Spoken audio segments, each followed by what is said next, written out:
కొడుకుంటే రాముడు లాంటి వాడు కావాలి, నాకు ఒక అన్న ఉంటే నాకు రాముడు లాంటి వాడు కావాలి, ఒక భార్యకు కూడా అనిపిస్తుంది నాకు భర్త ఉంటే రాముడు లాంటి వాళ్ళు కావాలి అనేసి. చాలా మందికి తెలియదు. ఇప్పుడు మనం చూస్తున్నాం, ఒకరిని పెళ్లి చేసుకుంటారు, ఇంకొకరితో ఉంటారు. అరే చక్కగా అందగాడు రాజకుమారుడు గురుగారు చెప్తున్నా కూడా పెళ్లి చేసుకోలేదు, లేదు నేను ఏకపత్ని వ్రతుడిని, నేను సీతతో మాత్రమే ఉంటాను అని యజ్ఞయాగాలు చేసినప్పుడల్లా ఆ సువర్ణ సీతతో కూర్చున్నాడు, కానీ వేరే పెళ్లి చేసుకోలేదు. నాకు చెప్పండి, ఏ ఆడదానికి అట్లాంటి భర్త వద్దు? కాబట్టి అలాంటి చరిత్రవంతుల రాముడు దేవాలయం కట్టామయ్యా అని రామచరిత్ర మనకు చెప్పడానికి రావాలి. మీకు తెలియదు అనుకోండి, మీరు పంపించండి, మాలాంటి వాళ్ళు చెప్తారు. మీ పిల్లలకి ఆర్ఎస్ఎస్ జాయిన్ చేయించండి.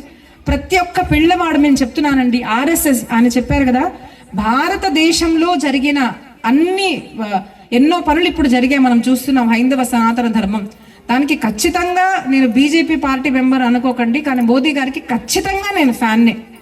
ఎందుకంటే ఈ సనాతన హైందవ ధర్మానికి చేసిన కార్యం ఆయనలాగా ఎవ్వరూ చేయలేదు. ఆ వేరే విషయాలు నాకు తెలియదు, కానీ ఖచ్చితంగా చేశారు. మరి ఆయన అంత కార్యం చేసిన తర్వాత మనం కూడా ఏదో సహకరించాలి కదా, ఏదో చేయాలి కదా. అంటే ఆర్ఎస్ఎస్ ఎలాగా సహకరిస్తుందో అలా నేను సహకరించాలి, నా పిల్లలు సహకరించాలి. అంటే మీ అందరి పిల్లల్ని కూడా ఆర్ఎస్ఎస్లో జాయిన్ చేయండి. సంస్కారవంతులుగా మారిన పిల్లలు ఏం చేస్తారు? మన శంతన్ రెడ్డి లాగా అవుతారు. ఆయన ఒక డాక్టర్, నాకు ఒక వారం 2 వారాల నుంచి వెంటబడుతున్నారు, అక్క మనం అక్కడికి వెళ్ళాలి అనేసి. ఆయనకు అవసరం ఏముందండి? అక్కడ మంచిగా పార్టీ చేసుకుంటారు. ఇక్కడ ఈరోజు శనివారం ఆదివారం వచ్చిందంటే అక్కడ హైదరాబాద్లో అందరు పార్టీ చేసుకుంటారు.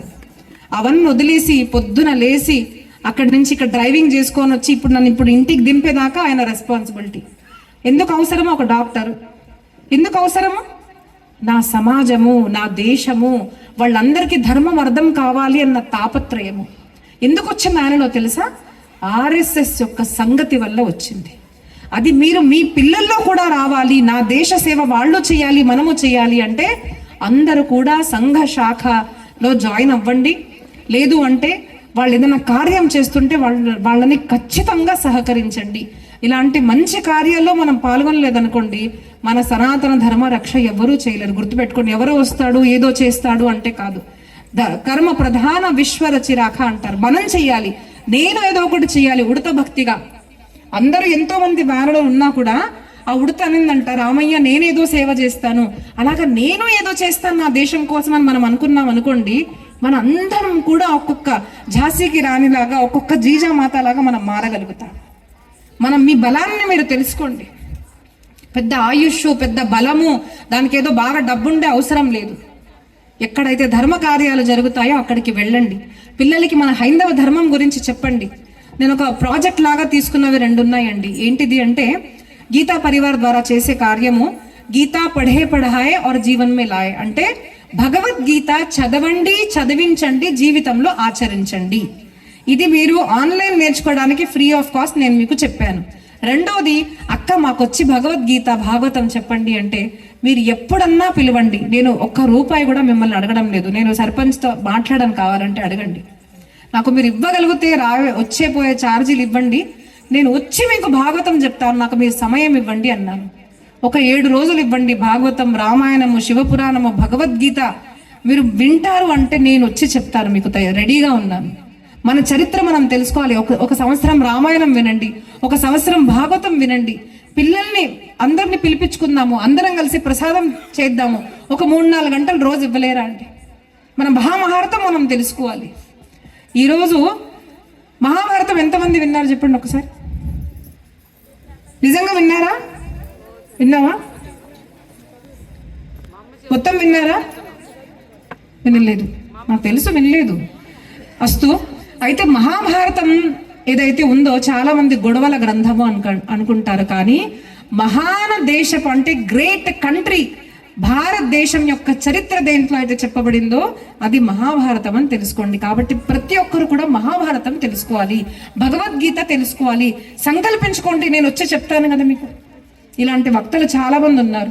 రెండో మేము చేసే కార్యం ఏమిటి అంటే, ఎవరన్నా అమ్మ మేము కూడా ప్రచార కార్యంలోకి రావాలి అనుకుంటున్నారు అంటే మేము వాళ్ళకు ట్రైనింగ్ ఇస్తాము. డబ్బులు అవసరం లేదు.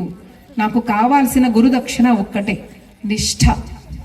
సనాతన ధర్మం వైపు ఉన్న నిష్ఠ, చిన్న పెద్ద ఆడ మొగ, అసలు కులాలు మన గ్రంథాల్లో లేవు. అప్పటికి మీలో ఏదైతే ఉన్నా అనుకున్నా కూడా, ఏ కులం ఉన్నా కూడా పర్వాలేదు, నిష్ఠ ఉంటే చాలు, నేను వాళ్ళకు భాగవతము భగవద్గీత ప్రచారం చేస్తాము అంటే అది కూడా మేము నేర్పిస్తాము, కార్యక్రమాలు కూడా పెడతాము. మూడో కార్యం చేసేది, చిన్న పిల్లలకి మనము సంస్కార కేంద్రాలు నేర్పాలి. ఇప్పుడు మీరు చూడండి, చిన్న పిల్లలకి మనం గనక నేర్పించామనుకోండి, వాళ్ళే రేపు ఒక జీజామాత లాగా, వాళ్ళే ఒక శివాజీ లాగా అవుతారు. ఛత్రపతి శివాజీ మహారాజ్ అవ్వడానికి కారణము, ఆయన గర్భంలో ఉన్నప్పటి నుంచి, అంటే కడుపులో ఉన్నప్పటి నుంచి ఆ తల్లి ఆ బిడ్డకు ఇచ్చిన సంస్కారము. తల్లిదండ్రులు చిన్నప్పటి నుంచి సంస్కారం ఇవ్వాలి. చాలా మంది ఏమనుకుంటారు అంటే, అమ్మో చిన్నపిల్లలు భక్తి గురించి మాట్లాడుతున్నారు అనుకోండి, వీడు సన్యాసం వైపు తీసేసుకుంటాడేమో, ఎందుకు లేరా నీకు ఇవన్నీ, ఎందుకు లేరా నీకు ఇవన్నీ అని అనుకుంటారు. భగవద్గీత ఎప్పుడు చదివాలి అంటే, చనిపోగానే ఆ వ్యాన్ వస్తుందండి, దానికి భగవద్గీత పెడతారు అంతే. చనిపోయాక భగవద్గీత, బతుకున్నప్పుడు భగవద్గీత కాదు అని మనమే దాన్ని మార్చుకున్నాము. భగవద్గీత ఎప్పుడు వినాలి, భాగవతం ఎప్పుడు వినాలి అంటే, సదాసేవ్య అని చెప్పారు మనకు గ్రంథాల్లో. అంటే సదా, ఎప్పుడు, ఎల్లప్పుడూ చదవాలి మనము. గర్భకాలే సేవ్య, ఉత్తమము అయితే తల్లి గర్భంలో ఉన్నప్పటి నుంచే భగవద్గీత పిల్లలకి వినిపించండి. వాళ్ళు సన్యాసం తీసుకుంటారని భయపడుతున్నారా? ఎవరైతే భగవద్గీత చెప్పాడో ఆ కృష్ణుడు సన్యాసి కాదు. ఎంతమందిని పెళ్లి చేసుకున్నాడు? 16,108, దానికన్నా ఎక్కువ. తర్వాత చెప్తాను ఎప్పుడన్నా కృష్ణుడు గురించి. ఆయన ఎవరికైతే చెప్పాడో అర్జునుడు, ఆయన ఎన్నో పెళ్లిళ్ళు చేసుకున్నారు. భగవద్గీత విన్న తర్వాత అర్జునుడు ఏం చేశాడో తెలుసా? సన్యాసి అయ్యాడా? ఒక మంచి రాజు అయ్యాడు, చక్కగా ప్రజని పరిపాలించాడు.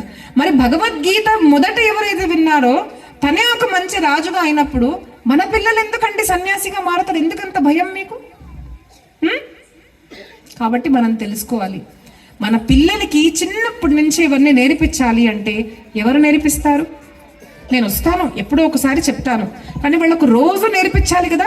నాన్న ఇలా గోర్లు తినకూడదు నాన్న, తల్లి రోజు చెప్తుంది కదా. సరిగ్గా కూర్చో, ఎలా కూర్చోవాలి, పిల్లలు ఇలా కూర్చుంటే అలా కూర్చోదు, ఇలా కూర్చొని రోజు చెప్పాలి కదా. ఒకసారి చెప్తే వింటారా? రోజు చెప్పాలి. మరి రోజు ఎవరు చెప్తారు? మీ ఊర్లోనే మీరు నిశ్చయించుకోండి, అక్క మేము ఒక 5గురం ఉన్నాం, ఆడవాళ్ళం మగవాళ్ళం మేము ఇంతమంది ఉన్నాం చెప్తాము అంటే, నేను మీకు బుక్స్ ఇస్తాను, భగవద్గీత బుక్స్ ఇస్తాను, హనుమాన్ చాలీసా బుక్స్ ఇస్తాను, ఎలా నేర్పించాలి నేను వచ్చి మీకు నేర్పిస్తాను. కానీ మీరు ఏం చేయాలి? Sunday temple. ఇతర మతస్థుల గురించి మనం చాలా మాట్లాడుకుంటాం కదా, టైం అవ్వంగానే వాళ్ళకి సిగ్గుండదు, ఇది పెట్టుకున్నా సిగ్గుండదు, చంపుతున్నా సిగ్గుండదు, మా ధర్మంలో